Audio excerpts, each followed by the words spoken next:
अमरावती संभाग सहित समूचे राज्य भर में बहुचर्चित मेलघाट के हरिसाल वन परिक्षेत्र की आरएफओ दीपाली चौहान आत्महत्या मामले में 23 अप्रैल को अचलपुर के अतिरिक्त सत्र न्यायाधीश एसके मुगलीवार की अदालत ने मामले के आरोपी विनोद शिवकुमार की दाखिल की गई जमानत याचिका को खारिज कर दिया। 23 अप्रैल दोपहर 2 बजे इस मामले में जज मुगलीवार ने यह अहम फैसला सुनाया।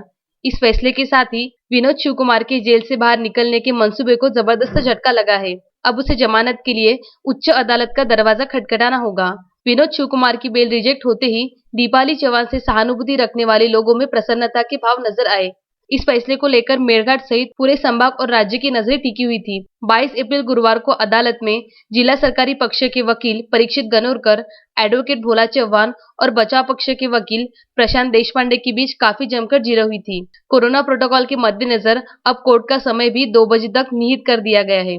इसलिए इस मामले को लेकर 22 अप्रैल को अदालत ने फैसला सुरक्षित रखा था। जानकारी के मुताबिक अदालत में बचाव पक्ष के वकील प्रशांत देशपांडे ने अपने पक्षकार विनोद शिवकुमार के पक्ष में कई किस्म की दलीलें दी थी, जिसमें विनोद शिवकुमार पर किसी भी तरह की विभागीय कार्रवाई नहीं किए जाने का हवाला देते हुए डिपार्टमेंट के कई मामले में विनोद शिवकुमार ने काबिले तारीफ काम करने का हवाला दिया।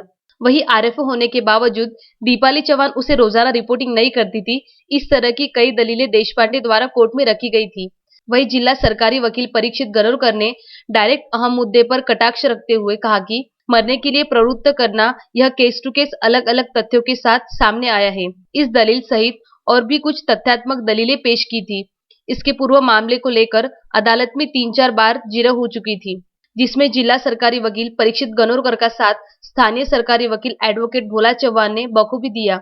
जिसके बाद 23 अप्रैल को अचलपुर कोर्ट ने विनोद शिवकुमार की जमानत याचिका को नामंजूर कर दिया। जयकुमार घिया के साथ पंकज साबू, विदर्भ न्यूज, अचलपुर।